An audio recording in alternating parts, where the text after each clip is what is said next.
The first guy on our list we'll talk about do it. was maybe the one that, caused the most ruckus throughout our whole draft analysis process. Sure. Was the Chicago Bears traded up to get Justin Fields. We saw him on the field. And to your point, I saw the post-game interview from Justin Fields. Man, he looked like he'd been in the league 10 years. Right. Like the way he carried himself, the way he answered the question on if he was nervous out there, and he goes, surprisingly, I wasn't. It was like, dang, that guy. Yeah.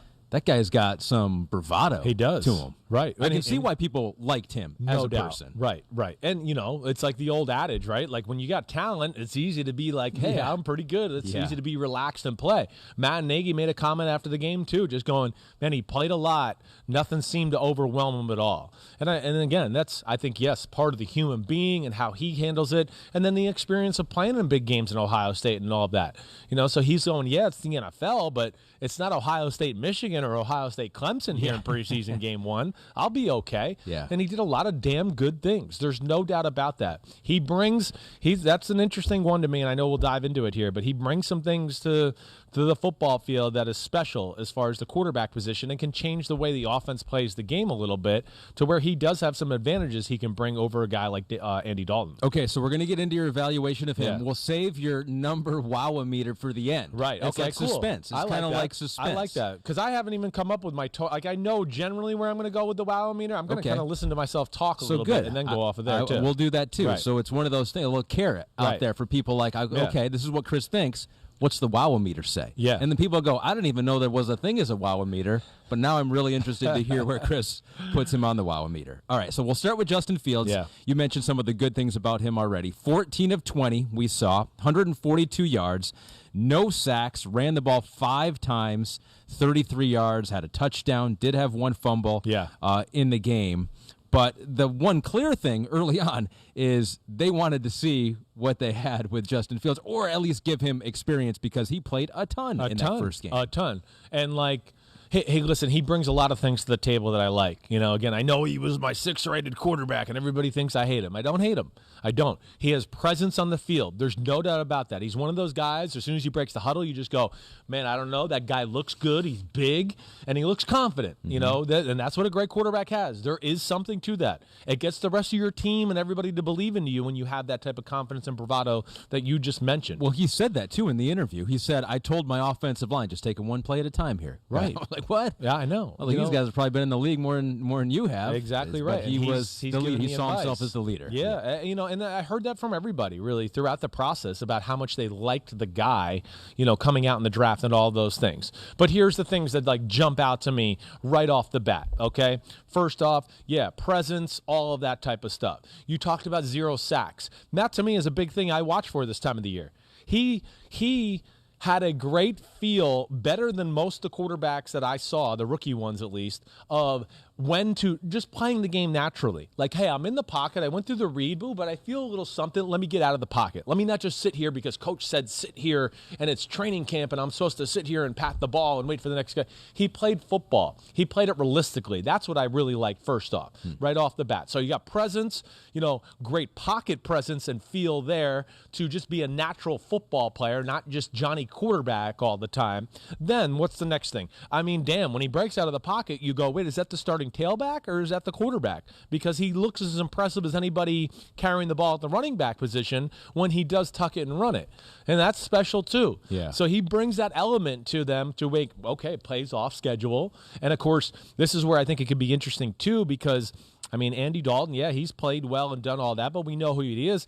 Justin Fields is going to bring a true run game design element like a Taysom Hill to their offense too. And an offense that's been very bland, I just wonder where that goes, Yeah. He can bring a little creativity that maybe they have not had there. Did he loved all that. Did he look more impressive running the football? Now, it's always hard to tell because you're not going against the... That's the biggest thing. It's hard, right? Because who are you going against? Right. He got to play against 2s and 3s where I never doubted he wouldn't physically be superior to that group. Yeah. So, you're right. The next game, we'll get a better gauge of how fast and how quick he is when we maybe get to see him against some starting defensive ends and linebackers. And now teams in training camp are getting to the point where, hey, we got to play this team. Hey, let's think about our scramble rules when a quarterback leaves the pocket or spying a guy. Right. So their teams will slowly start to play a style to stop him a little bit too. And we'll get a better feel. But I don't have any doubts about about his athletic ability. I think that's pretty real, whether it's the first team, second team, or whatever. Yes. Right? Safe to say that what you've seen of him in college and what you saw in that first preseason game, he should have no trouble being a top 5 running quarterback in the NFL. No doubt. No doubt. I hands down. I mean, I would like to almost just go, he will surpass Josh Allen and clearly be the 3rd best running back quarterback in football this year, be just behind Lamar and Kyler Murray. Right, I think, because he's got the build like a Josh Allen, except he's faster and he's got some quicks to him too, and a spin move. We saw him, fumble on a spin move, but all that stuff I love, and that's to me where it's like kind of the $1 million question, where it's a little different than, I know we'll get into San Francisco. Like, Garoppolo's been to a Super Bowl. It's hard to just sit here and go, boom, you're the starter, Trey Lance. Andy Dalton, it's been playoff appearances, but we're talking about Chicago, who it hasn't been like wow on offense through the Matt Nagy era. There hasn't been great creativity, and that's to me where it's going to be fun to watch here as we go, because the bright lights aren't too big, and then he can bring an element to the offense that they haven't had that could surprise some people and all of that. Now, getting to the throwing the football stuff, hey, there's things I liked and didn't like about the throwing the football. First off, just like, hey, the one thing I'll say is he throws a very nice catchable ball, throws a spiral. He doesn't overthrow it. He doesn't like, oh, you're 6 yards away from me, I'm still going to throw it 105 miles per hour. He does show a variety of throws. Do I want to see if he can really drive the ball and throw lasers when he needs to into tight windows? That I'm not sure about yet, and I didn't see enough of that. And the other thing I would just say, to where I need to see more, right, and is going to bring his wow-o-meter grade down from all the things I just said so positively, is there was really very few realistic NFL throws in his performance. Like, when I say realistic, starting quarterback versus the starting defense, and you got to make a throw, into tight coverage or a tight window with people around you, we didn't see that. They game planned a little bit of the touchdown pass he threw was a play that teams usually don't even run in the preseason. They save it for the regular season. You could have hit that pass. Maybe not, but I think you could have. How far do you think he threw that? Like, he threw that still 40. Probably 30 yards. But by the time he got out of the pocket and back there, and the other guy was there, but he was wide open. Yeah, he was wide open. So there was a lot of throws that I would just go, hey, they were nice, but I know that the second throw of the day is going to be the fade down the left sideline. Hey, nice touch on the ball. Yeah. But again, it was just a jump ball, and the guy made a great play to catch the football, right? And do those type of things. So that's still the piece I'd like to see a little bit more, is just legitimate, realistic starting quarterback versus the first team defense type throws. Not it's preseason and I ran a boot and here's a guy wide open.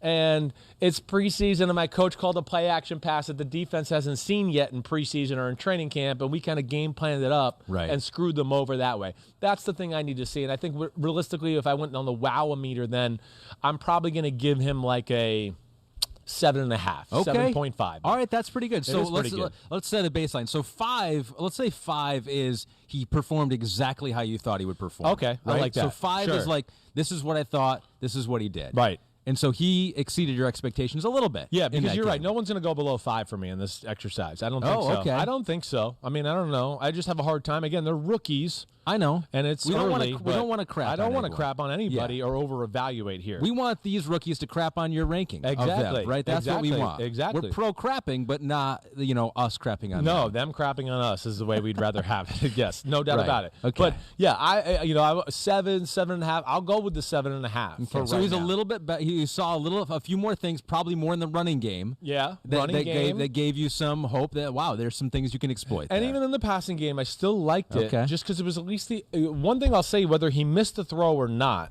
and some of the misses, I went, it's not a great throw, whatever, but it was the appropriate ball every time, too. Okay. We'll get into some other guys here where I just go, that is not the appropriate ball, and we need to come up with another way to throw that. What about the one play, though, and you pointed this out with Mike on the show, on where he did throw that jump ball, that fade to the left, sideline, and there was a running back that was perhaps running free open there, and I think we have some pictures to illustrate that. Right. So what about that play specifically? Yeah, let's break this down. So there was a little bit of a movement on the pre-snap too here. So before we see this final picture here, the back originally was up top at receiver over by the sidelines, and they motioned him back in. Now, again, I'm not trying to be over-analytical here. I mean, Justin Fields, this is great. He did really good here. He wasn't wrong in his decision to throw the slot fade to the left side and do that. He wasn't wrong. Where I'm just saying is, my point of showing this is to go, here's part of learning the NFL and winning the play pre-snap. Right? That's another big thing of it. You can win the play pre-snap if you take the right clues and context clues and evaluate things the right way. And that's where Brady and Rodgers and them are so special, because they beat you before the plays even started. And then they just like, oh, well, yeah, you played a dumb defense and I exposed you. And it's easy to throw to a wide open guy for 20 yards, right? Yeah. They're great at that. So here with this play, not that he's wrong, but the back was up top. The other guy, the receiver at the top, is a tight end as well.